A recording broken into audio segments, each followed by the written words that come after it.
Monday, its 13th eruption since November. The volcano, which sits about 400 kilometers southeast of the capital, Manila, is one of the most active in the archipelago. It shot out a 2-kilometer-high plume of ash, which covered several villages. About 2,000 people had to evacuate their homes. Soldiers are patrolling the 4-kilometer danger zone around the crater to prevent people from returning to their homes until the all-clear is given. Emergency talks will be held in Indonesia Tuesday to try to calm the simmering dispute between Thailand and Cambodia over an 11th century temple. The countries may use the special ASEAN talks to ask for observers to be stationed at the disputed site. A reported ceasefire is holding following weeks of deadly military exchanges, but as Wayne Hay reports, soldiers seem to be digging in for the long term. The guns have fallen silent. In recent weeks, these Thai soldiers were engaged in fierce battles with their opposites from Cambodia, just a few hundred meters across the disputed territory. They still keep a close eye on any movement. Over the valley, they can easily see Cambodian soldiers. This is what the fighting is all about, this piece of land leading up to the Preah Vihear temple. We're on the front line on the Thai side, and this is where the first shots were exchanged in the latest skirmish. Thailand claims soldiers have been camped inside the ancient Hindu temple, something strenuously denied by the Cambodian government. But this footage, shot last week, appears to back up the Thai claims. A Cambodian soldier took our camera on a tour of the temple grounds, where troops had dug themselves in. In a room beneath the temple, they had set up radio equipment. The Cambodians say they're simply protecting the area in the wake of Thai shelling just over 2 weeks ago, which they claim damaged the temple. The Cambodian soldiers also gave us video footage taken inside one of their bunkers during the fighting, as the battle escalated over the disputed land around the temple. Back on the Thai side, the army wanted to tell its story, so it flew in the big guns. Military representatives from various countries came to the border region to hear Thailand's explanation for the upsurge in fighting. In the villages, rebuilding is in full swing.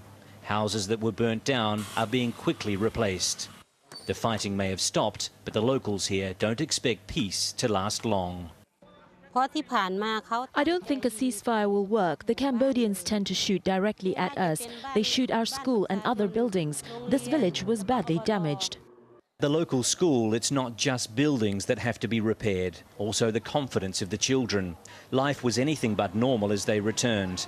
They were greeted by armed troops and a gaping hole in the roof of the main building, left when the latest clashes broke out.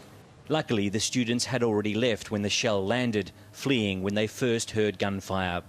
Many have still not returned to see first-hand evidence of the latest chapter in an often violent territorial dispute.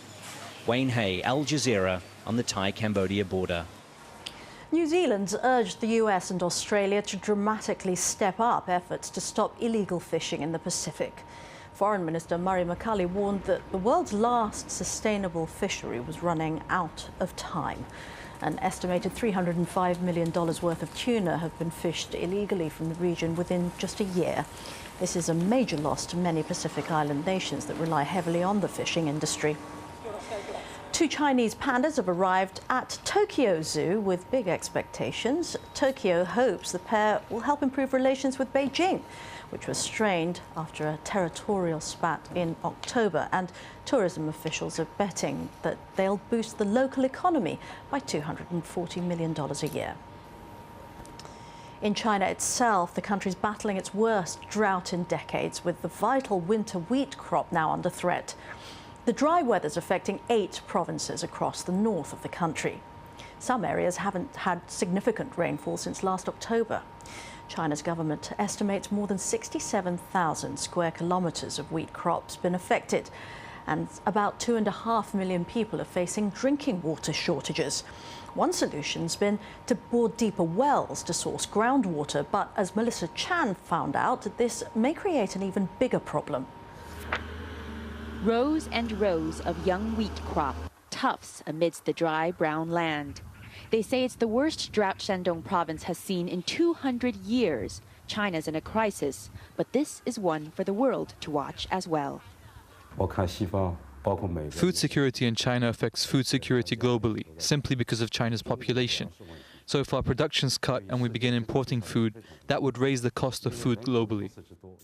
The government is doing everything it can, diverting water to affected areas, working on improving irrigation, and building emergency wells. Officials have come up with the slogan, "Fight the drought, dig the well." At this site, they've been working for about a week now, and the plan is to dig 60 meters deep into the ground. Pulling up groundwater to irrigate the fields. It's a strategy officials have deployed time and again, but by tackling one problem, they've created another. Groundwater in China is fast disappearing, with workers boring deeper and deeper every year. Depressions dot the North China Plain here, where the earth floor sinks into former water cavities. Combined with the fact much of the water in the country is polluted, that leaves very little fresh water for farmers to use and people to drink. Farmer Kong Linghe did not wait for the government to step in, but in desperation dug his own well to save his wheat crop. There's no water here, no water. I was the first person to dig a well here. Next, my neighbors also dug wells, but they couldn't hit water. If the drought continues, Mr. Kong's modest supply will dry up, and he would join his neighbors without water and without a harvest. In the beginning, I could pull water up every 2 days, then every 15. There's less and less. After this, there is nothing else. When water tables fall, springs dry up, rivers stop flowing, and lakes disappear. The well-intentioned efforts here will actually dig China into a deeper hole. Melissa Chan, Al Jazeera, Shandong Province, China. And that's all from the team here in Kuala Lumpur. Now it's back to Shuli.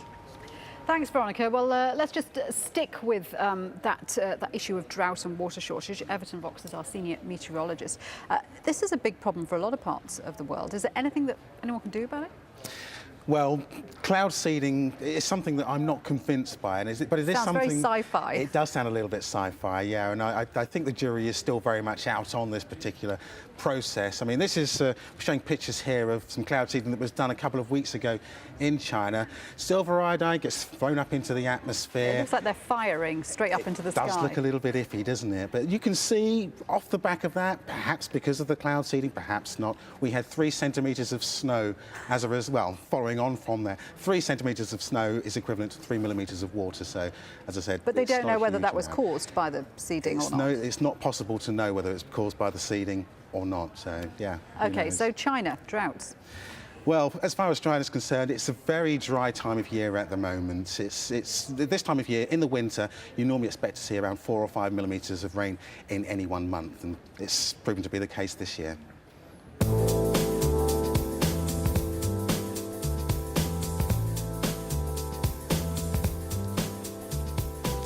We can see from our satellite picture that there is some cloud around, a thicker band of cloud just making its way across northern China, and that will be the case over the next couple of days. So hopefully, if we do try the seeding process, it